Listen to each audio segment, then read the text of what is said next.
kasih-Mu yang mulia. Kami naikkan syukur padamu.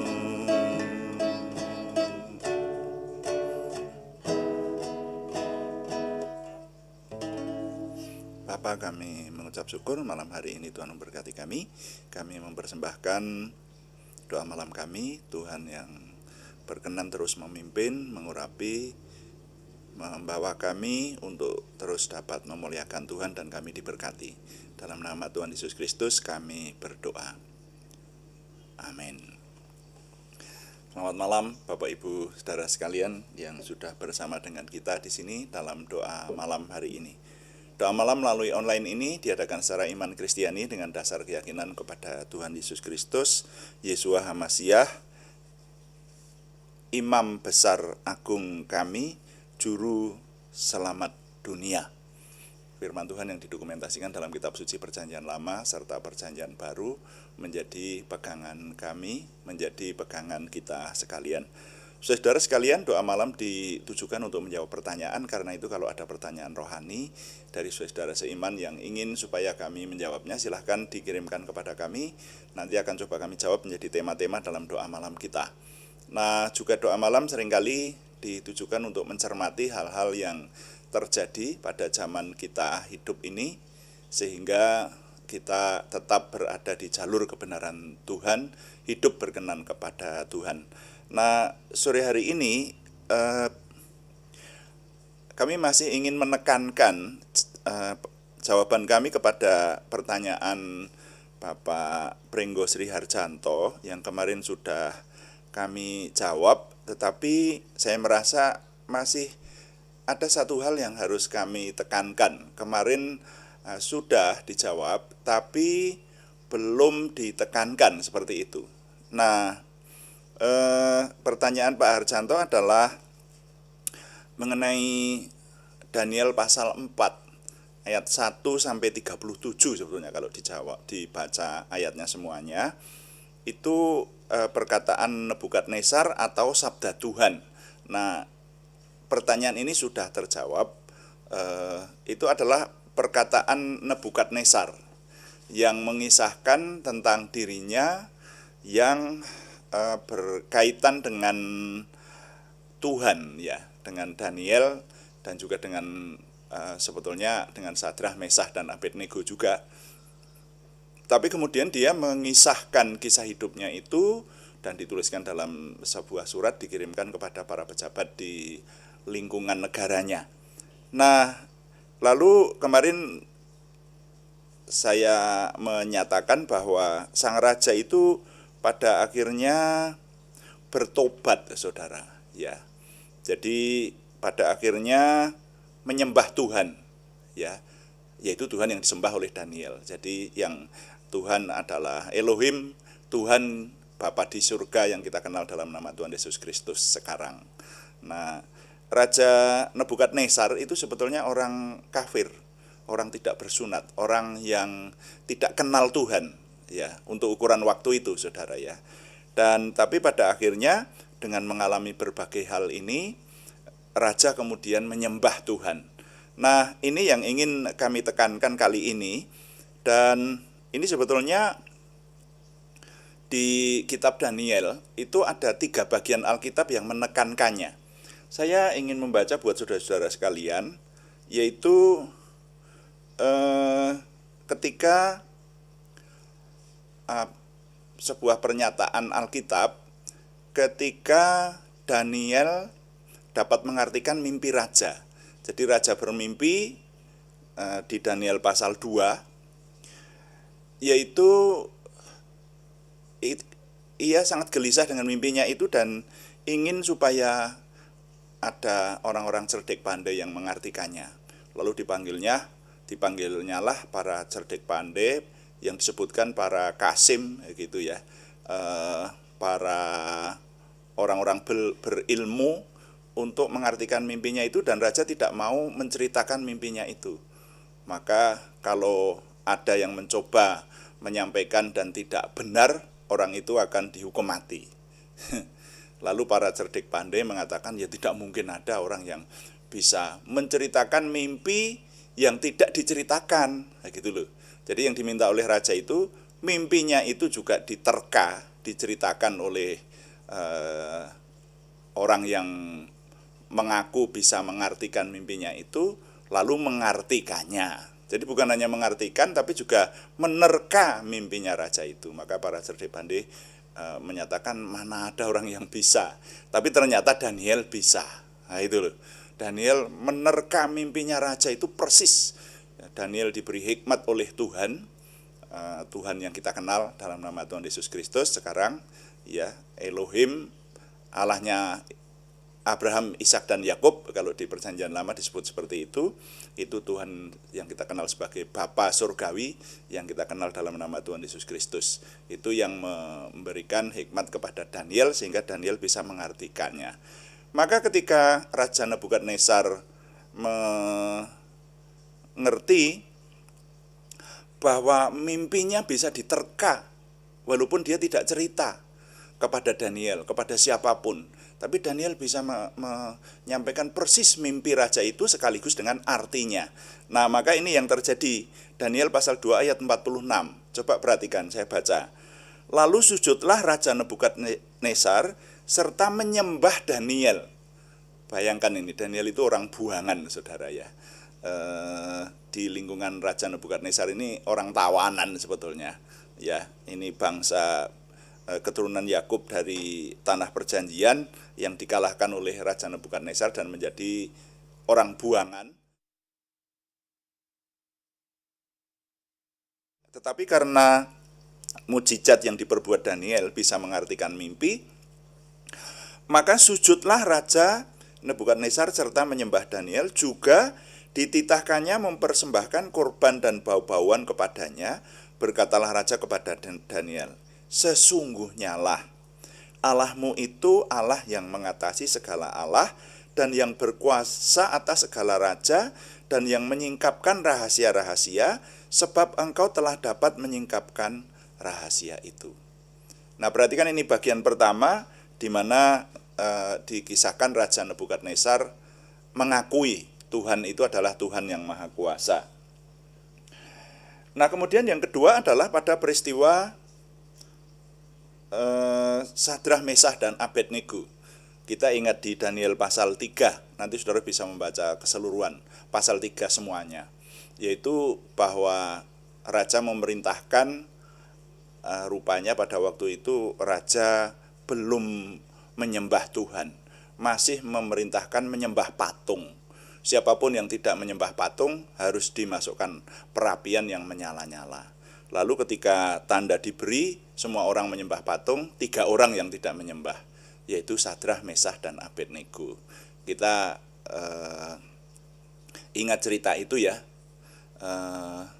yang disebut nama, mereka diberi nama juga, Sadrah, Mesah, dan Abednego itu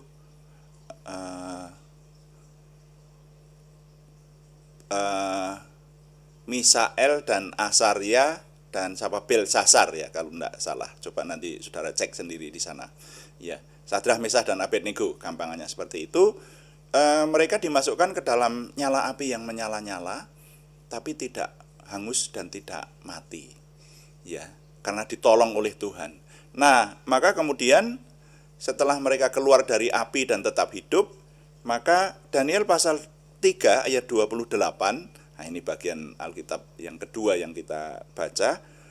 Berkatalah Nebukadnezar, terpujilah Allahnya Sadrah, Mesah, dan Abednego.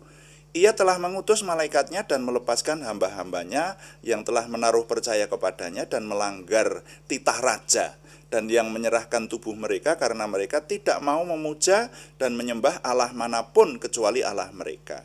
Sebab itu aku, Nebukadnezar, mengeluarkan perintah bahwa setiap orang dari bangsa, suku bangsa, atau bahasa manapun ia yang mengucapkan penghinaan terhadap Allahnya Sadrah, Mesah, dan Abednego akan dipenggal-penggal dan rumahnya akan dirobohkan menjadi timbunan puing, karena tidak ada Allah lain yang dapat melepaskan secara demikian itu. Nah, jadi ini bagian kedua yang menyebutkan bahwa Raja Nebukadnezar itu respect kepada Tuhan Elohim yang disembah oleh Abraham, Ishak, dan Yakub, atau kalau di Perjanjian Baru sekarang kita mengenal, yaitu Tuhan yang kita kenal dalam nama Tuhan Yesus Kristus. Dan bagian yang ketiga itu memantapkan sekali, yaitu pasal 4 ayat yang ke-37. Ketika Raja Nebukadnezar mengirimkan surat itu kepada para pejabat di lingkungan negaranya, maka pada pasal 4 itu perikop itu diakhiri dengan ayat 37 yang bunyinya, ini kata Raja Nebukadnezar, "Jadi sekarang aku, Nebukadnezar, memuji, meninggikan, dan memuliakan Raja Surga, yang segala perbuatannya adalah benar dan jalan-jalannya adalah adil, dan yang sanggup merendahkan mereka yang berlaku congkak." Nah, saya boleh menyimpulkan dengan pernyataan itu bahwa sang raja itu akhirnya menyembah Tuhan. Ya, berkatalah Nebukadnezar, "Jadi sekarang aku, Nebukadnezar, memuji, meninggikan, dan memuliakan Raja Surga, yang segala perbuatannya adalah benar dan jalan-jalannya adalah adil, dan yang sanggup merendahkan mereka yang berlaku congkak." Jadi ini pernyataan yang cukup jelas bahwa sang raja, atau ini bukan sekedar raja tetapi kaisar, karena memiliki kekuasaan yang begitu luas sampai banyak kerajaan ditaklukkannya. Jadi bukan hanya raja di satu negara, tapi menjadi kaisar, ini istilah saya. Makanya judul renungan sore hari ini adalah Pertobatan Sang Kaisar, saudara ya. Raja ini akhirnya menyembah Tuhan, itu kesimpulan saya, meninggikan dan memuliakan Tuhan. Nah, adapun di sini tidak dijelaskan secara rinci penyembahan Raja Nebukadnezar kepada Tuhan, tetapi saya memiliki asumsi bahwa Raja Nebukadnezar didampingi oleh Daniel, kemudian oleh Sadrah, Mesah, dan Abednego. Saya percaya raja ini menaruh respek tinggi kepada Tuhan, kepada Yehuwah, ya, Allahnya Daniel, Sadrah, Mesah, dan Abednego, dan raja menyembah Tuhan. Nah, tidak diceritakan dengan rinci apakah sampai hari matinya Raja Nebukadnezar menjadi penyembah yang benar, tetapi yang jelas Raja Nebukadnezar mengakui kekuasaan Tuhan itu sebagai Tuhan yang maha kuasa. Nah, ini sudah sebuah pengakuan yang luar biasa dari raja atau kaisar yang sama sekali tidak mengenal Tuhan, tapi pada akhirnya memuliakan dan meninggikan Tuhan. Itu kalau bagi saya sudah cukup membuktikan bahwa nama Tuhan itu tidak bisa direndahkan.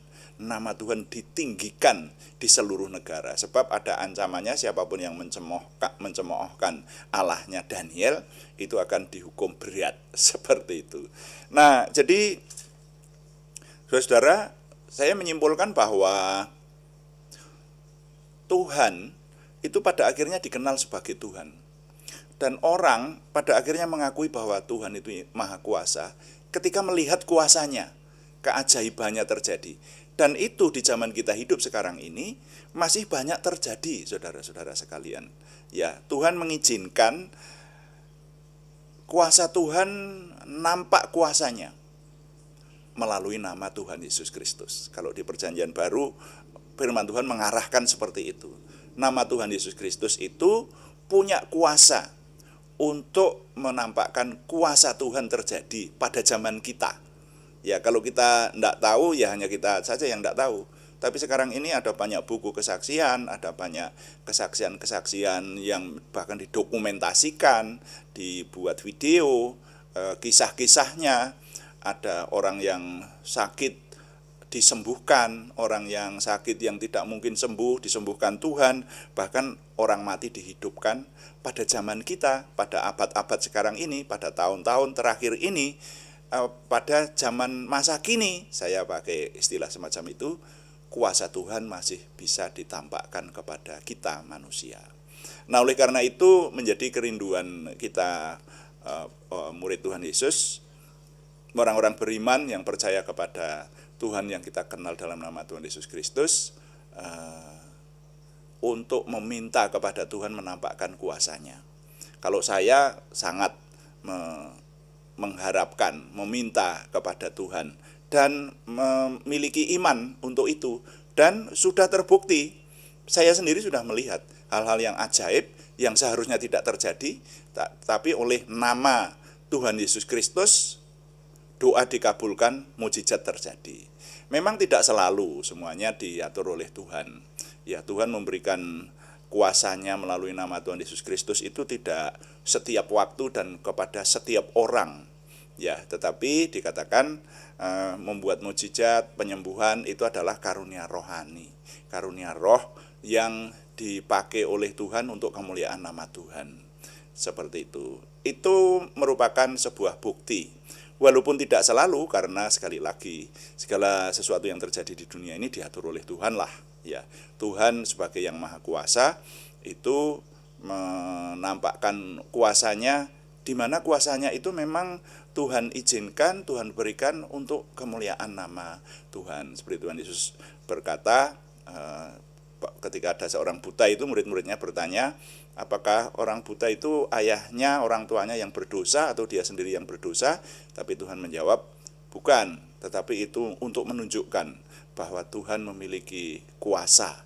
Nah, seperti itu. Jadi akhirnya orang buta itu disembuhkan oleh Tuhan Yesus. Nah, melalui peristiwa itu banyak orang diselamatkan. Demikian juga pada zaman Nebukadnezar seperti itu. Nebukadnezar bertobat setelah melihat banyak mukjizat Tuhan, paling tidak 3 kali, ya toh, yang 3 bagian Alkitab yang kita baca ini membuktikan kuasa Tuhan itu membawa orang untuk percaya kepadanya. Dan itu sekali lagi bisa berlangsung pada zaman ini, saudara. Maka mari kita minta kepada Tuhan supaya Tuhan menampakkan kuasa-Nya melalui pelayanan kita, sehingga banyak orang tidak bisa membantah bahwa Tuhan yang maha kuasa adalah Tuhan yang kita kenal dalam nama Tuhan Yesus Kristus, dan orang banyak diselamatkan karena menerima mukjizat pertolongan Tuhan.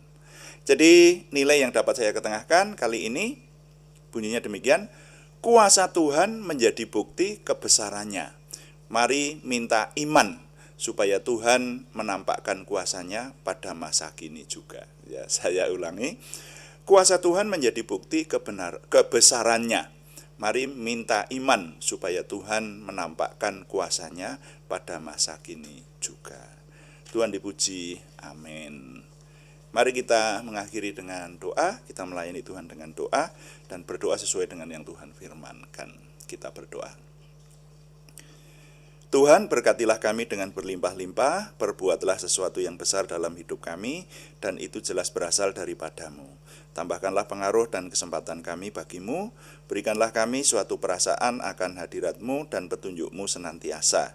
Jagai dan lindungilah kami, supaya tidak jatuh dalam perangkap setan. Dalam nama Tuhan Yesus Kristus kami berdoa. Amin. Demikian doa malam hari ini, dan kami terus memberitahukan bahwa doa malam dilaksanakan setiap hari. Live streamingnya adalah pada jam 6 atau jam 18 waktu Indonesia Barat. Ya, doa malam jam 6 malam. Dan ada juga doa pagi yang dilaksanakan setiap hari Senin sampai Sabtu, setiap jam 5 pagi. Hanya temanya berbeda, yang doa pagi lebih rinci dan doa syafaatnya juga lebih komplit, ya. Jadi yang doa malam menjawab pertanyaan. Terima kasih kepada semua yang sudah setia mengikuti dan memberikan dukungan. Kami tetap mengharapkan dukungan Anda, setidaknya dukungan doa. Terima kasih kepada semua yang berkenan berikan subscribe, yang belum berikan subscribe, juga like, komen, dan share, bagikan kepada teman-teman lain, sehingga lebih banyak lagi yang diberkati bersama dengan kita. Selamat malam, Tuhan memberkati, amin.